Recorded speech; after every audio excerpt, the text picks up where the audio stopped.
So, hello and welcome to Beyond Trading Psychology show. And today I have a very special guest. I have a market wizard who was the CEO of Trendstat Capital Management, an investment advisor and commodity trading firm managing $600 million at its peak. An engineer by degree, he approaches the markets with math and computers.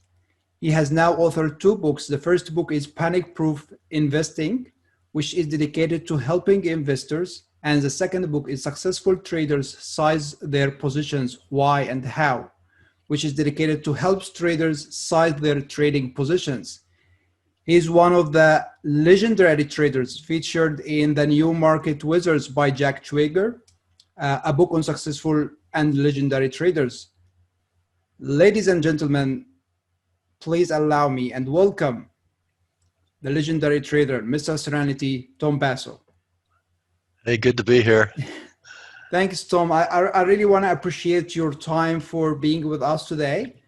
And before I start, for me, your interview with Jack Schwager was the first contact, with you. I didn't know you before I read the book.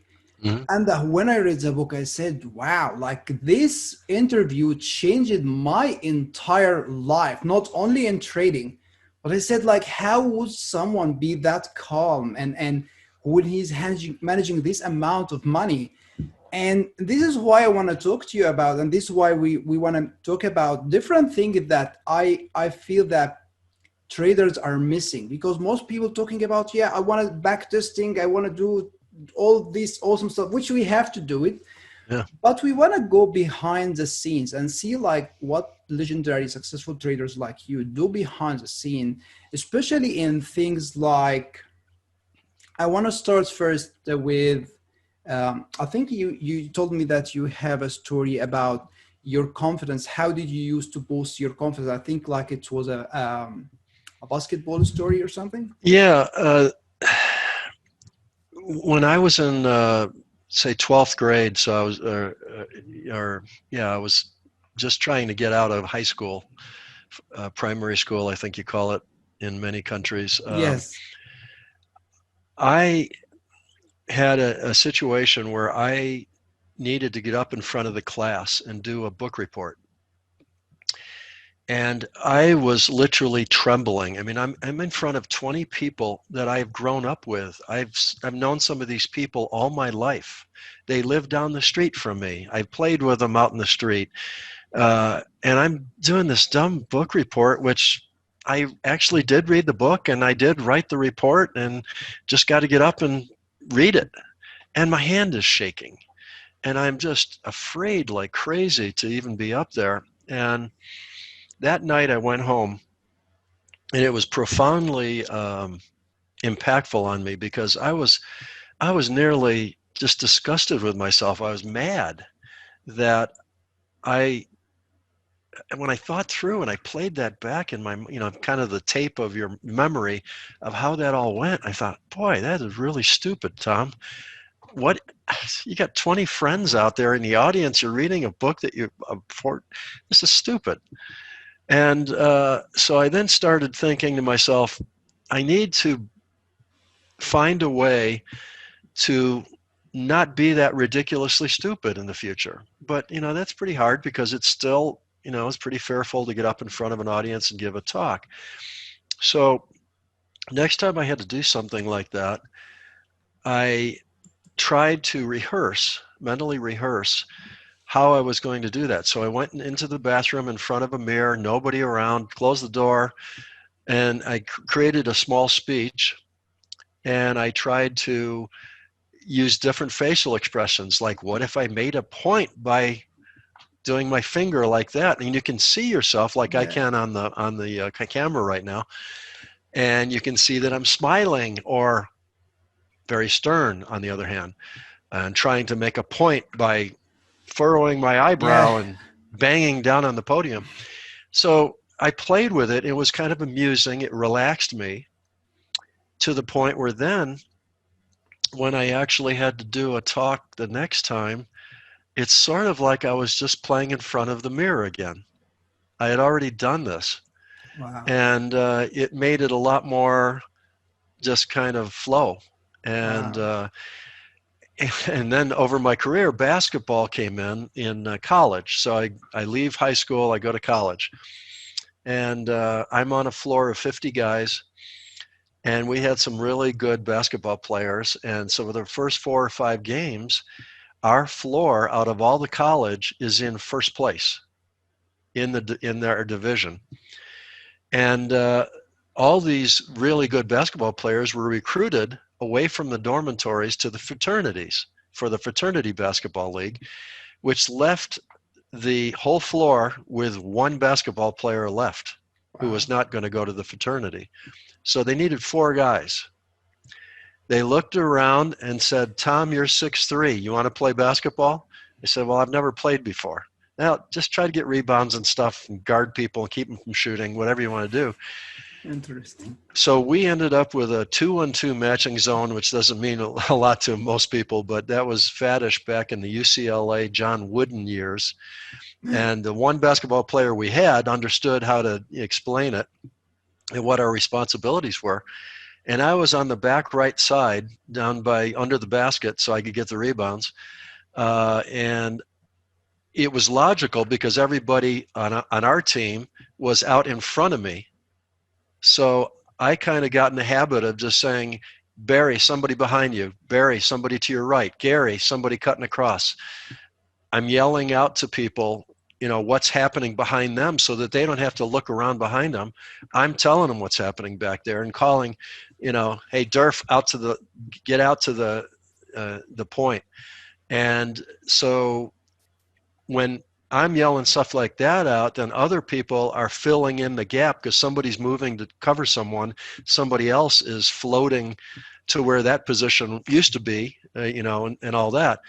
And we won the championship. Wow. So then, sophomore year, we got really full of ourselves. One of the guys went to play in the junior varsity, and we got a replacement for him who was a bit of a hot dog, but nonetheless, we were in the quarterfinals. We took ourselves very non-serious. There was probably some drinking the night before. We were not on our game. And we got down to about the last 15 seconds of the game, and we were ahead by 1 point. And the guy on the other team got the ball inbounds, threw it from half court. It went off one of our guards' fingers and into the basket, and we lost by Oh. 1 point. Oh. Junior year, we got the guy back from junior varsity. He came back. He said, I don't like playing with those guys. They practice all the time and everything. We got him back. We tightened up. We even got a sub for a sixth guy. We got uniforms. We were serious. We didn't let any team get within 20 Wow. points of us. People did not want to play us. We were like a professional basketball team. We called out our defenses. We ran them to death. They had nothing. And in senior year was the same thing. And people there were some teams that would just default and say, no, you guys won, we'll just skip it. They wouldn't even play us. It was just so embarrassing them. We beat some teams by 30, 40 points inside of an hour. It was astounding. So what that gave me was the ability to understand that I went from not even playing basketball, and 4 years later, I've got a team that I'm on that won the championship 3 out of 4 years, almost won it the fourth year. And I kind of tied together the whole defense, and I could tell when people were going behind me. I'm keeping track in my mind. Okay, a guy's left my vision over here, and he's not come out that side yet, so he's behind me. And I'm keeping track of all that and yelling stuff out. And it gave me a great deal of confidence that I could go against just about anybody Wow. with that team and just perform. And that was probably, along with more mirror work and thinking through mental processes, how I started realizing that self-confidence and self-esteem are sort of a concept that you can kind of create for yourself. Absolutely. The fake it until you make it type of thing.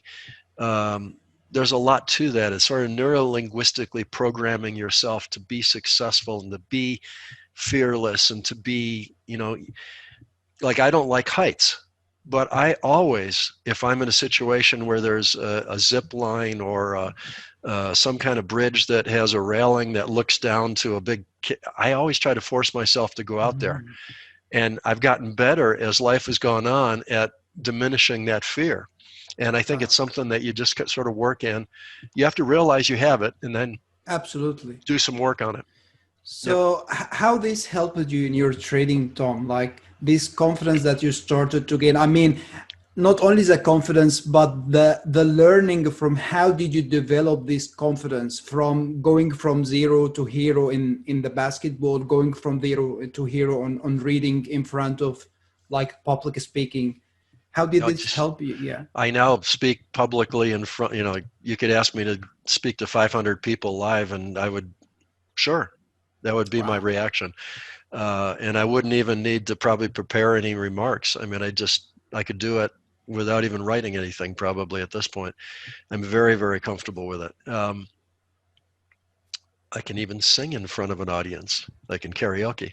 So, uh, you know, I think with trading, I like to say the market is insidiously good at pushing your buttons and finding whatever Absolutely. weak mental thing you've got going. And so self-esteem is very useful in that when you develop something that is going to be the way you trade, you've got to be able to stay with that strategy and understand that strategy and know that it's not always going to make you money every day. You're going to have losing days, you're going to have winning days. You got to try to even them all out and get to where you want to get to.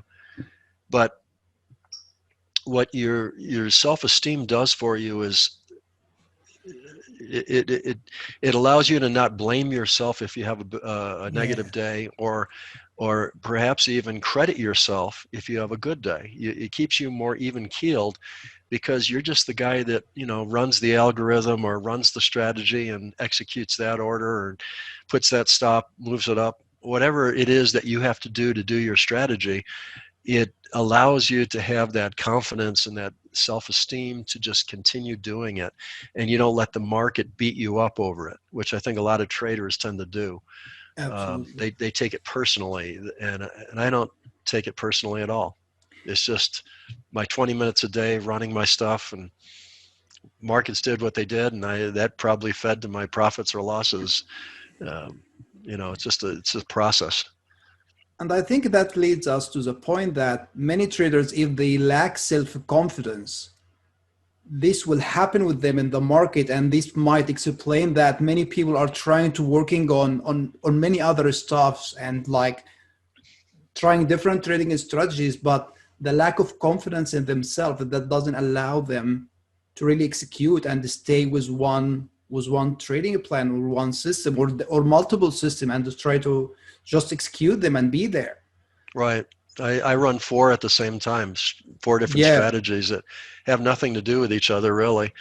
And that allows me to have one thing kind of making money this day, and maybe another one not doing anything this day, and another one maybe even lost a little that day. And it's kind of like your kids, you love them all and equally, but some days are more challenging with the one kid than the other kid. And that's the kind of the way I look at it. But that self-confidence allows you to just continue to run all those things, and you know why they're there, and you don't get bent out of shape or anything because one's having a negative day. You just say, okay, well, given the markets and what it's doing today, that's exactly what it should be doing. It should be losing money today. And other days you can say, now a day like today, it should be making money, and it is making money. So it's not broken. Don't fix it. Just keep going on. Do something else with your life. that's amazing, Tom. Now, I wanted to take something that you said about the basketball when you used to yell at your friends and telling them this is behind you. But Yeah. that tells me that at that time you were developing this awareness because you were aware like who's coming behind you, and then you have this mental image like if he were running Right. from this place he will be on my right now, so I have to take care of that. So can you talk more about how did you develop this self-awareness and how did it help you in trading? Yeah. Self-awareness was a process that started from that terrible day doing the book report to basketball, then getting involved in having to sell our money management firm because Yeah. I was the guy that had the flexibility to travel. A couple of other partners that I had early on could not go anywhere. Ultimately, I ended up at Trendstat, and it was all mine. So it was just I'm the figurehead, sort of. So everybody wants me to give the speech. They want to interview me. They want to come see me in my office and ask me questions and do due diligence. And so I'm just constantly in front of a group or a group of people asking me questions, or an interviewer, or somebody wanting to write about me in a book, and so I've got to be able to now do that routinely. And I think little by little, I developed awareness. I tried meditation, but what I found with meditation was it was very calming, and that was useful. But it didn't uh, provide to me as many challenges in everyday life that I would need to be aware of how I respond to those things in everyday life. So, for example, I had a little post-it note that I would stick on my computer screen, and it would say, "Be aware." So every time I'd be glancing around and I'd see this little pink thing up in the corner, I would just take a brief moment and I would say, okay, what was I thinking about now? How calm was I? What's my body doing right now? Am I relaxed? Am I stressed? Am I tensed? Just quick inventory. I'm talking seconds, just a quick inventory of whatever. And I found when I did that along the way and I was operating a little more stressed, that I tended to put a little tension into the computer fingers that were on the keyboard. Mm. And that tended to hitch up my shoulders a little bit. So I'd get tension in the neck, which then would, or shoulders, which then feed into the neck. And I would get a little bit more rigid, a little bit more tense with the neck. And so I found that if I knew that I was stressful and that these symptoms were there, I would just be aware and then realize my fingers are tight, and I'd Just loosen them loosen up. them up, yeah. Everything would relax. I'd go back to work. An hour later, I might be aware that I was doing it again. Relax, go back to work. So there's a feedback loop of taking a moment to be aware and then doing something about it. And what ends up happening, if you do that long enough, it becomes habitual and you don't even need the note there anymore. And in fact, it starts showing up all the time. Now, at this advanced age of 68, I can tell right away when I put tension into my fingers. So there's hardly ever any tension in my fingers. Even when I'm golfing or doing other things, I have a very light, soft grip on the club because I just don't put tension into my fingers anymore. And that keeps me more relaxed, more serene. Jack Schwager called me Mr. Serenity. I've got a reputation to maintain now. I think it's a progression to where an observer self becomes there all the time, so that I am in one part of my brain, I'm answering your question or talking about awareness, and another part of my brain is watching me use my hands to the camera and smiling or whatever I'm doing. Some part of me is actually, sort of watching me do what I do. Wow. And it seems strange, like I got a split personality, but it's just really awareness. It's really become now just being in the moment and being aware of what I'm doing all the time, how I'm talking, how I'm standing, everything from posture to facial expressions to everything. It's pretty easy in this Zoom age to look at the camera picture of yourself and see that you're smiling now, or you're doing something with your forehead. What is that? Yeah. um, Whatever. And I think that if you practice in front of the mirror, practice in front of a camera, do different things, and go through life and have life kind of intrude on you, which in meditation, you're in a sort of a quiet place, trying to be still, letting your mind, your thoughts flow, and trying to put them away and let them come back. And it's very relaxing. I almost fall asleep meditating. I'm very quick to fall asleep when I try to blank my mind out, because that's kind of how I go to sleep. I blank my mind out and I'm gone in 30 seconds. I'm on the way to deep sleep. The when I can do awareness drills in everyday life, like while you're trading, while you're walking, while you're speaking to another person, if you can do it that way, I think you can advance even quicker, because you're realizing how you process information and how you react to it, and how your body reacts to it, how your mind reacts to it. And I think you can kind of learn and make more adjustments quicker. That's great, Tom. This great advices here. So now that will lead me to, we want to talk about pain.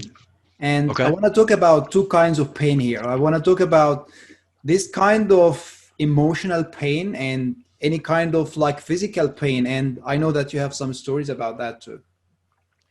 Well, physical pain, there's a very, very clear cut story that I've told many times, but not to the trading world, probably to more friends. I had an operation when I was in my 30s, and they basically cut away this whole part of my face. And they folded back the skin, and they took out the parotid gland that had a cyst on it. So I'm about 34 years old or so. And they put the whole thing back, and they, sewed it up, and there was a drainage port. And as the thing started solidifying and growing back together, very successful operation, thank goodness. But I decided to use the 24 hours or 48 hours or so post-operation to experiment with pain, because it was very, very painful. Um, the type of pain that I would expect you to achieve if you were being tortured in a situation. I mean, if they wanted something out of you, and they're going to just inflict pain on you uh, so intense that you give in and you give them whatever they want. So I thought to myself, all right, how are we going to do this? So thanks to Van Tharp, who was a psychologist that I worked with way back when I first started in the business, I did some talks with him. And he had an exercise that people did called intensifying the feeling, or something to that Yeah, effect. And so what you do is, at that point in time, the pain's there, and I would go to intensify the pain. Let's see if I can make the pain that's all over my side of my head as intense as I can. Concentrate on it. Really, really, really feel the pain. And what happens is it burns itself out. It just exactly. disappears. All of a Exactly. sudden, it's gone. And then 15, 20 minutes later, 25, 30, whatever it is, here comes the pain again. So what I did in that instance is I dissociated from the pain, and I did an exercise that was called Let's Watch Tom Have Pain. So my mind was just observing Tom lying there in the bed having pain, but not reacting to it, because I'm just observing Tom having the pain. I'm not having the pain. Tom's having the pain. I'm just over here watching Tom have the pain. So it kind Mm, of dissociate myself from the person that was interesting. having the pain. That would make the pain go away, and then it'd be another 20, 25 minutes, and it would come back. And I alternated back and forth for about 24 hours and never had to take a pain pill. That's awesome. Um, Now I want to talk about the silver trade that you talked The about. famous, the But infamous silver yeah, trade. but I want to Yeah. talk a little bit because sometimes you tell the story that I had this 100 grand, I took it to like 500 grand, and then it went back to 250. But No, I want 250. I want to Yeah. stop. Like, how did you manage the pain of seeing your account, like the excitement to seeing your account, like almost doing like 5x? and then going back all those 50%. How did you manage this emotional pain and being able to stick to your strategy while you Well, are holding other people money at the same time? Like, no, no, this is before I managed this money. is before. Okay. I was still trying to become a trader and Okay. learn. So I hadn't quite gotten to managing other people's monies yet. But yeah, there was a lot of excitement during that month or two or whatever it was. And the numbers were 130 to 500 back to 250. So for a lot of people saying, well, you went from 130 to 250, that's not bad. And they would be right. But I'm thinking to myself, I was at a 500,000 and I lost half of it. Exactly. So I think a couple things that happen. First, you got to lead up to that by some of the lessons that I learned prior to that trade with missing out on trades and not following my strategy. And man, I had those lessons. There was some great trades that I missed out on and other ones that I got in on that lost that ends up taking a profitable month to a negative month. And I just kicked myself for, come on, dummy, just do the stupid strategy and do it every time, every day. Don't miss trades.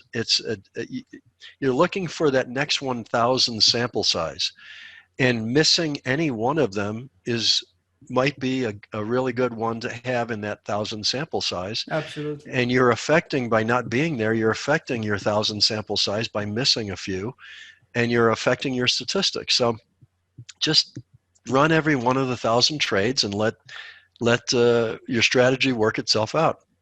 So I learned that lesson early on, and now I'm going to follow my strategy. Man, silver trade goes over, I'm in on silver, and off we go. And I am like riding the bronking horse, the bronking horse, where I'm holding on for dear life and he's trying to throw me off and whatever, but I am committed.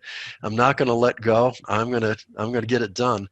And so that's how I dealt with the sort of the immediate day-to-day volatility and pain of Mm, being in that particular trade. I just kept going back to hold on for dear life, because you know that this is a data point and it looks like it's going to be a profitable one. I am moving my stops up. There's a lot of limit moves going on, so that's kind of scary, but most of the limit moves are in my direction. So that's good. I'm making a lot of money. Just hold on for dear life. And but then the pain of it's all over, and the relief of, okay, now I'm at $250,000. Good for me. I now have money to expand my futures trading. I have more visions of becoming a money manager and everything else. Uh, I revisited sort of the pain and asked myself, mm, how how does all this make any sense? That is this the way I've got to learn to live with trading? That yeah. I'm going to be putting myself in this type of pain and fear, or is there something I can do with my trading strategy that both allows me to buy and sell when I have to by my strategy, but to manage the amount of ongoing and changing pain level and scary level, fear and anxiety level that I have throughout the trade? And I started realizing, looking at a lot of charts, and I started thinking, when I bought silver, it was just boring and nobody cared. When I sold it out, we had gone through somebody like the Hunts trying to corner the market, and then the exchanges coming in and changing the margin and having the whole thing collapse. Why did I have to hold the same number of positions at the end that I held at the beginning? Mm, I can stay with my strategy, but vary the amount of exposure I have by changing the number of contracts, which is why the second book, Successful Traders position Size Their sizing, Positions, yeah. Why and How, I put all the formulas I actually used at TrendStat and still do right in that book. So everybody in the world can use those things, and it costs a whopping $10. And Where they the can find website, this book, Tom? Yeah.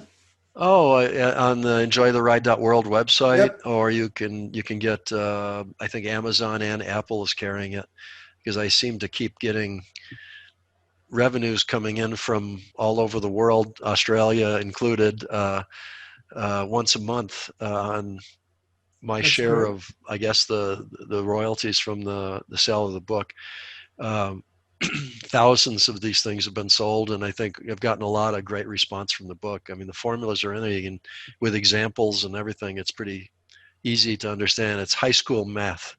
You probably learned when you were, I don't know, probably 13 years old, 12 years old. It's not that difficult. But Absolutely. that was more the how to deal with intra trade fear or anxiety on an ongoing future trade basis, when I was able to look back and analyze and make some adjustments. And that's how I developed a lot of that math, because I knew that then I might start out, let's say you get a silver trade in today's world and you want to buy 10 contracts. Well, then it goes crazy all of a sudden, like silver Hmm. has just recently, where it was down around 15, 16, and then it very quickly got up into the 26, 27, Yep, $28 an ounce. There's no reason why you have to hold 10 just because you bought them at 16 and 10. Maybe when it got to 21, maybe the risk levels were getting bigger and your volatility was getting bigger. So maybe you only need 8 to give the portfolio the same exposure that it had at 16 as a percent of the portfolio. So what you're doing is normalizing the exposure to all the different markets you trade, so that the portfolio remains a portfolio and not just a silver trade with a bunch of other stuff that doesn't mean anything anymore. absolutely, And absolutely. you really got one position in your portfolio that's dominating everything. You don't need to do that. You can just keep rebalancing, keep adjusting, and yet staying with the long position all that time. So maybe by the time it gets to 26, maybe you're down to 4 contracts or 3 contracts or even 1 contract. There was a time after one of the Kuwait war. This would be first time we invaded Iraq, the U.S.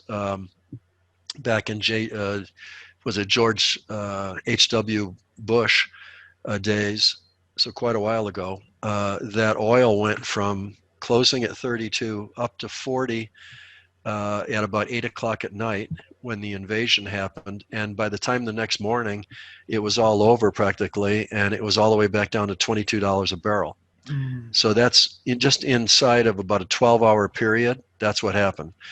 And when you look at the risk of that kind of volatility in trade, unless you had about a $4 or $5 million portfolio with Trendstat, you had 0 contracts of crude oil. You couldn't afford the volatility to keep it as part of your portfolio.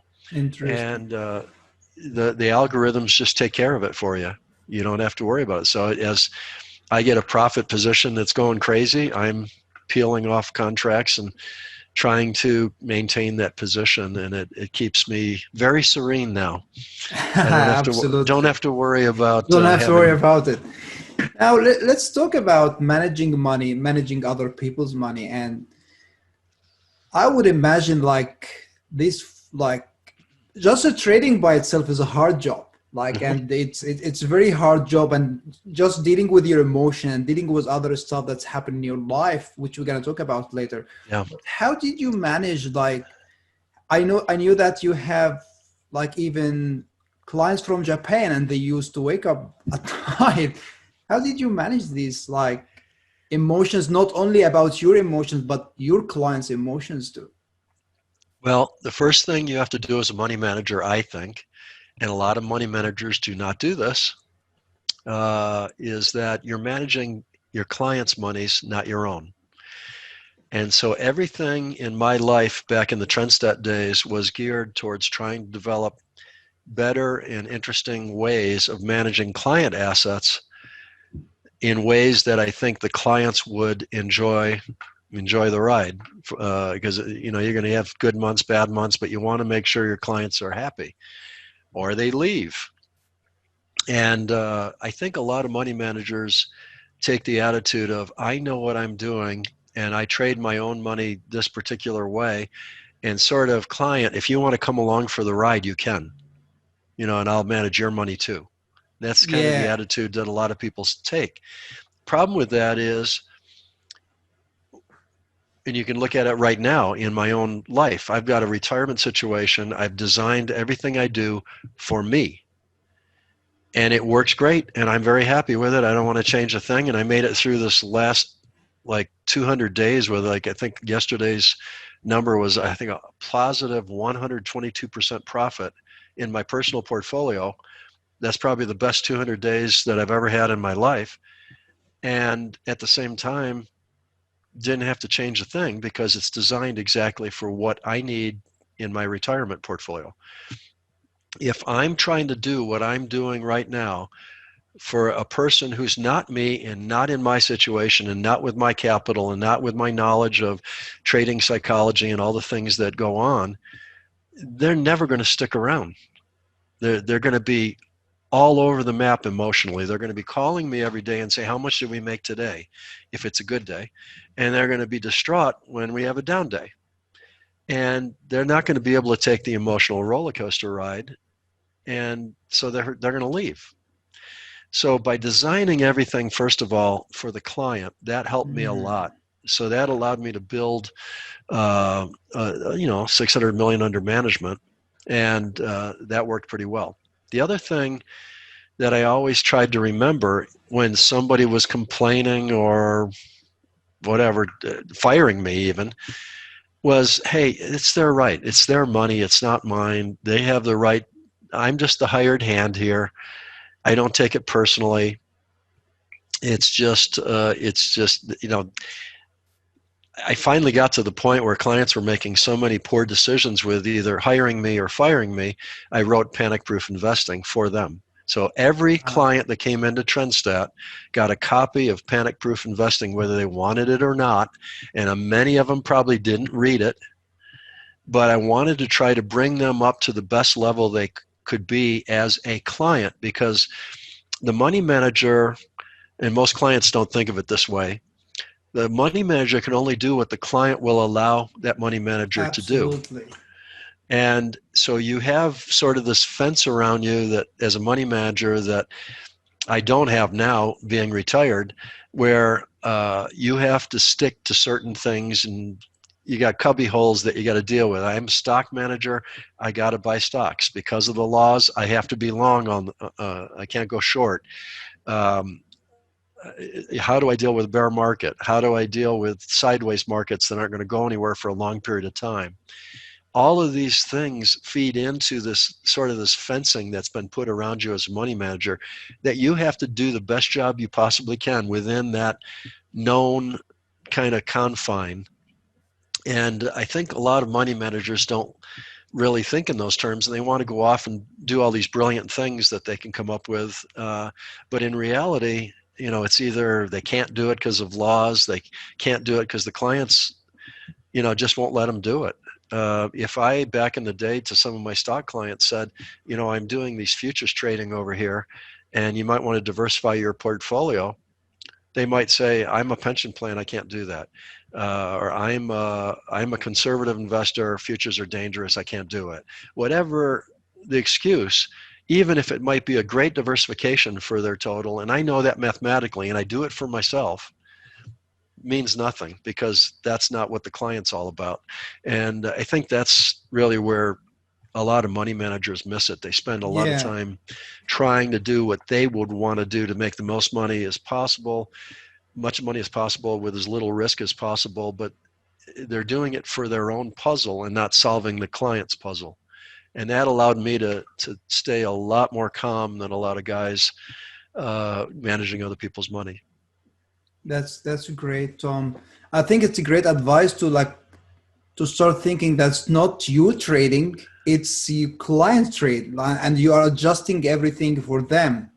Right. Um, Now the You, question gonna yeah, you're just the hired hand. I mean, exactly. you're there Exactly. because they're busy being a doctor or whatever, and you're full time, so you get to do the whole management of the portfolio for the doctor, because the doctor is, doing surgery right now. Actually, that reminds me when I started my company, and we were just doing the structure and things, and I remember the accountant that, hey, this is this is not your money. This is the Yeah, company's money. I just right. want to let you remember this is not your money. This is a company. Yeah, Well, exactly. I was coming from an employee, and like in any money gonna come, is it mine or what? Yeah, So it's interesting. It's the same concept. yeah. Now I want to talk about Tom. Like I think how did you used to deal with burnout? Like when you were managing other people's money and you still have your family and you still have your life. So I want to talk about two things here. How did you use to deal with the client side, plus how did you use like, and how did you manage to get your family on board with your mission and your vision and what you do? What I did for the clients was and even for just the trader of my own money, I think it works for both of those instances, is I always try to keep in mind that there's good times and bad times. Ed Sequoia once said, trading's like breathing in and breathing out, profits coming in, profits going away, and losses happening. You can't just breathe in all the time. Losses are a part of the trading puzzle. It's like breathing out so that you can take your next breath in. And I thought that was brilliant the way he put it, because that's kind of what trading's all about. Markets do not go in one direction forever. So what I would always do is I'd keep in mind where was my biggest surge, which is a move up in the equity curve. That's a surge, I call it. And where is my largest drawdown? So when I'm having a surge and I'm being full of myself, and I'm aware that I'm getting a little, wow, I'm pretty happy here because I've been making money every day for the last 5 days and things are going really good. I then put in place in my mind, yeah, but remember that time back in whatever year that I was down 22% in a short order, 6 months or something, until I recovered again. And so that kind of takes me from giddy or high to back to even. And the same flips the other way. Let's say you're in another drawdown. I'm constantly thinking about, well, yeah, remember when I made the 122% back in 2000?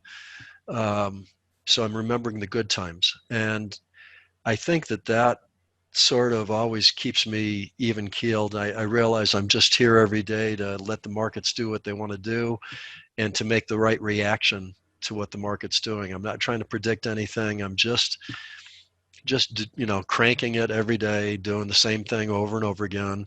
This whole year with all this big return, you've got a big COVID crash, then you've got the big run up. Yep. So there's been lots of movement, more record movements than I've seen in my lifetime. So not surprising to me, I'm making more money than I've ever seen in my lifetime because the movements produce profits. Uh, and I think that a lot of people, I've heard stories through the rumor mill that some of the professional commodity trading advisors were having a fairly lousy year this year, um, because they abandoned their strategies in the middle of the crash. Because I mean, crude oil going negative and all sorts, people were saying this is insane, I don't even want to be in these markets. But that's their psychology overriding their strategies, which should have already been able to deal with those types of things if they designed them properly. I just every day throughout the whole COVID thing and through the run up just did the same thing I did last year. I didn't make any changes at all. And I think that for those people who can do that, then extraordinary times like we've had are really just opportunities, and you're managing the risk, you're managing the position sizes. Yes, Absolutely. my position sizes this year have been a lot smaller than they were last year because the volatility is and risk and stuff is greater, therefore smaller positions. But I've been able to stay with the trades and do what I want and stay serene and have a good year and kind of enjoy life. I haven't had any problems with that. And I think money managers have to try to be able to bring themselves to even. Now, the second part of the question where you talk about the family being on board, the way I do that is, even to today, if we go on a vacation, my wife Brenda knows that I only ask for about a couple things. Make sure wherever we're staying we have internet or Wi-Fi or something. I bring my computer along, and the only other thing I ask is give me my 20 minutes a day. And after that, I turn it off. I don't even look at my phone. I 24 hours, I've got the good till cancels in, and I'm good. And she's on board. I've had the conversation. She understands that I've got to do that 20 minutes. She roughly understands when I need to do those 20 minutes, sort of late in the day after the markets close and I can get my data.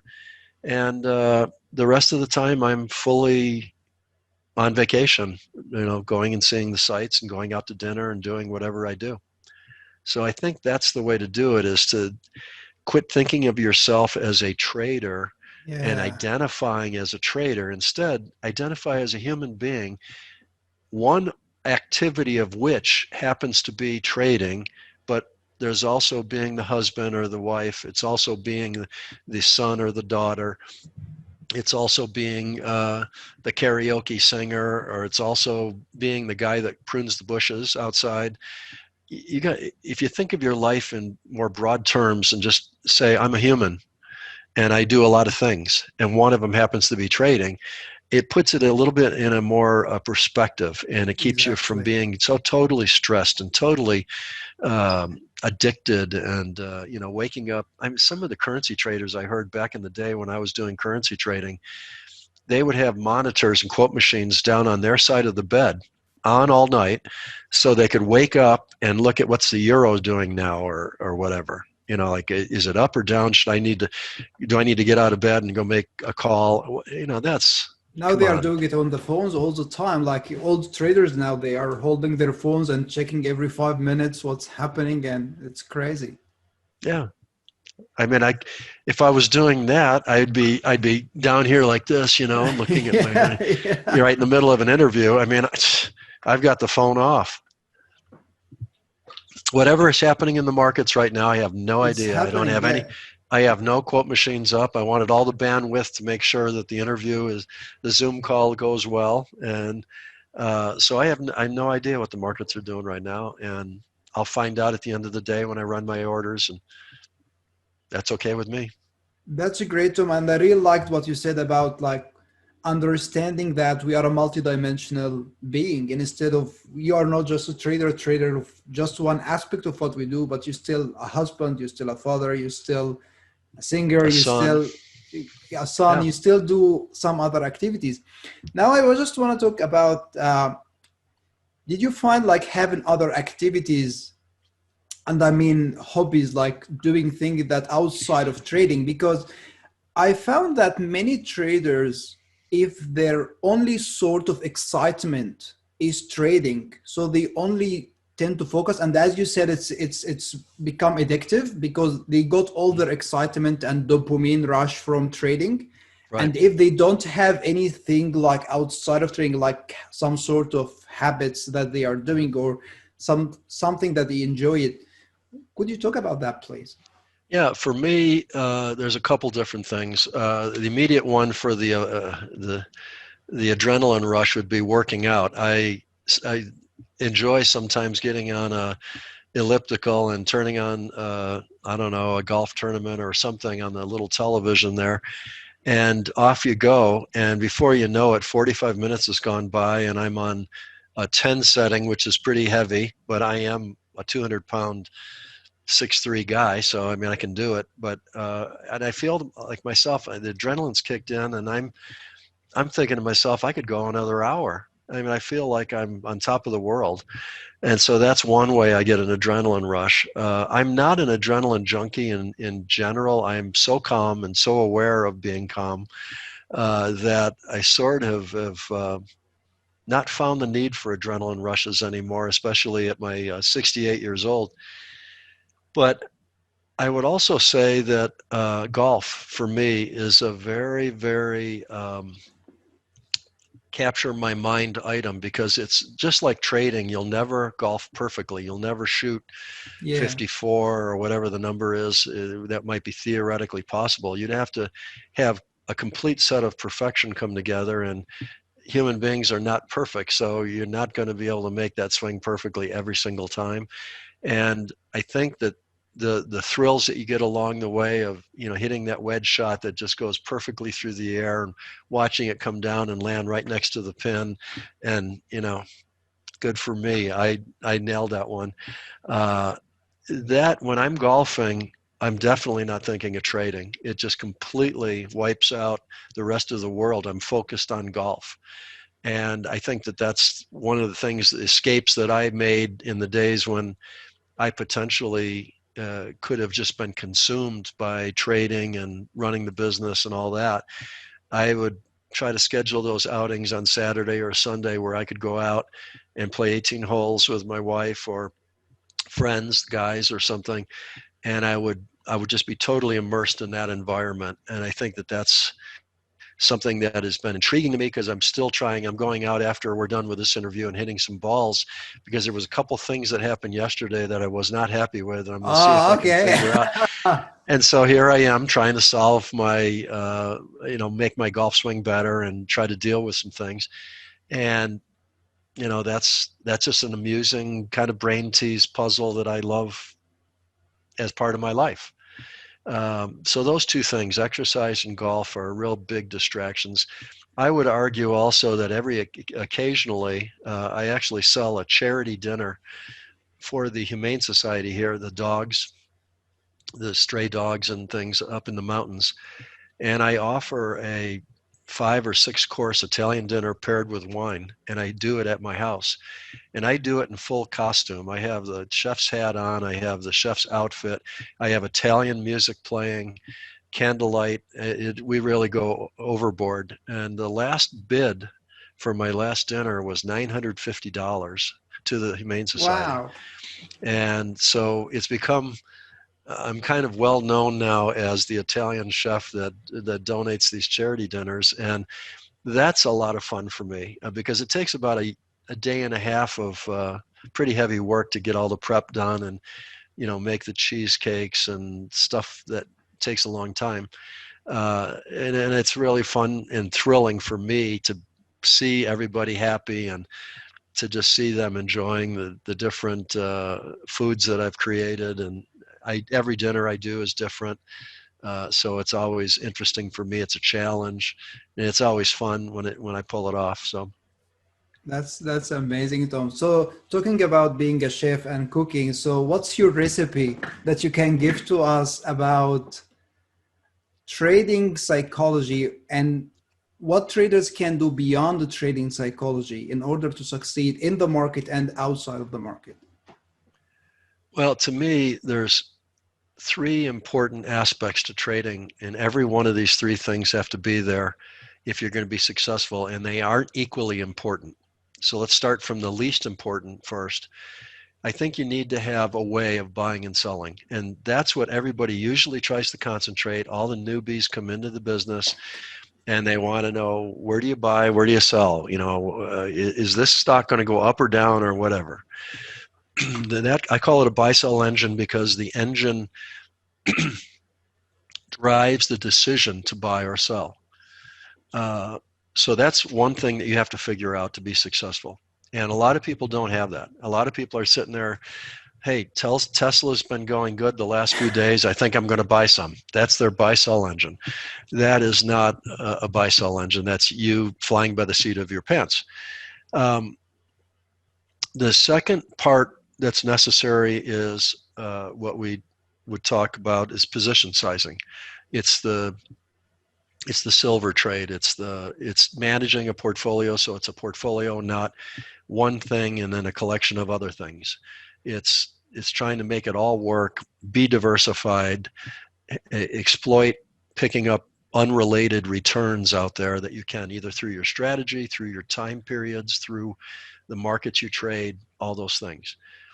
That's the second part. If you don't have that, and that's more important than the buy and sell, Absolutely. I think you're going to have a more wild ride. You're not going to enjoy the ride. It's going to be more um, up and down and all over the place, and not a lot of fun. The third area, and it's the most important, is what we talked about already, the mental side. If you don't have your mental um, process, your awareness, your um, your ability to change mental states from anxious to happy and content, and to be aware that you're in a negative type of state that's not conducive to good trading, and to change that mental state into something else that is conducive to trading. I think if you don't have that, you're not going to be able to do the first two. Absolutely. You know, if you're like the CTAs that I talked about in March, where they've 50% of them abandoned what they were supposed to be doing because COVID scared them. And it's a scary time. Down to 35 in 1 month is setting records. I've never seen some of the stuff in my lifetime that I've seen this year. It's crazy. Uh, it's pretty crazy. And, with the disease being potentially dangerous, yeah, I understand you're fearful for your life and you're fearful for your trading. And, you're just going to say, I'm done. I'm just going to sit this out for the next couple of weeks and let it settle down. I can understand it, but at the same time, you're a professional money manager. You should have better control of your mental processes so that your position sizing and your buy sell engine should have taken care of those conditions, and you should have the discipline to just keep doing what you're doing. It's just the market's always going to do something different. You've got to be able to just keep Adopt going. and yeah, keep going. Yeah, And I think a absolutely. lot of people get pushed out of shape by the market.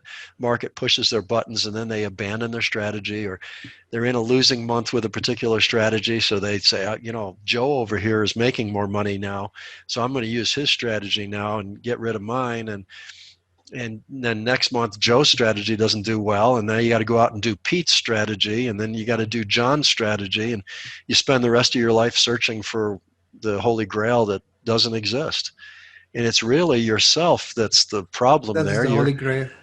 That's the holy grail, is just to get yourself in order and get yourself doing the right things. And the rest of this stuff is sort It's of gonna. important, but it's essential to have something, but it's not nearly as important as the psychology, because your mental side can override and completely screw up those first two.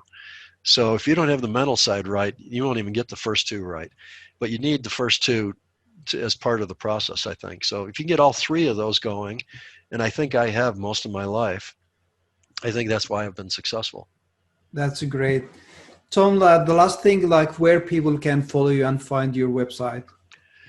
Well, website enjoytheride.world. That's the And .com was taken, so I took .world because I'm talking to Sydney, Australia right now. enjoy the ride. Yeah. Yeah, and so that's one easy way. And there's lots of free interviews, like this interview. I hope will eventually be put Yeah, up there, absolutely.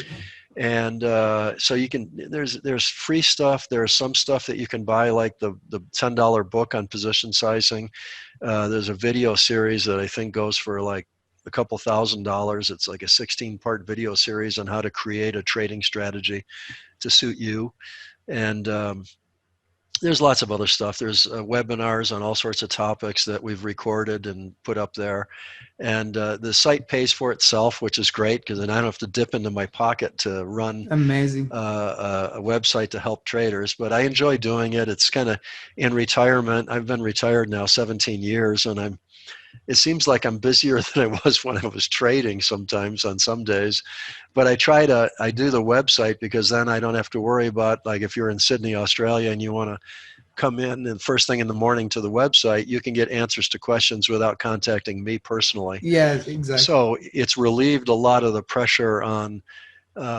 I was getting 5, 6 emails a day asking all sorts of questions, and they'd be the same questions over and over again. Now I can refer people to the website, and they can find their answers there a little easier, and I don't have to, you know, be available 24 hours a day to answer questions. So that's been good. That's one way you can contact me. The other way, I'm on Facebook. Best way there is to enjoy the ride.world, I believe, is my page. It does you no good to send me a friend request, because there's a limit on friends Yeah, in Facebook of 5,000, and I don't know where I am. I'm not quite there yet, but I don't ever post on my personal page. personal So yet. it really doesn't, there's no point to being a friend. Um, Then if we want to go to parler.com, Parler.com, they're the newbie kind of Twitter lookalike that refuses to censor anything. I post on that as well. And I think I'm just at Tom Basso or something like that. Just search for my name, you'll find it. And just follow me there and you'll get all my stuff on Parler. Absolutely, absolutely. And my email is tom@trendstat.com, like it has been for about the last 3 decades. That's So great. Thank you so much, Tom, for your time today. I think you shared with us so much value and so much wisdom, and I believe like everyone who's gonna be listening to this one will be listening more and more to it again many times. Thank you so much for your time, Tom. I really it, appreciate your time. it's totally my pleasure. I enjoyed talking to you, Thank telling you so stories. much. All right.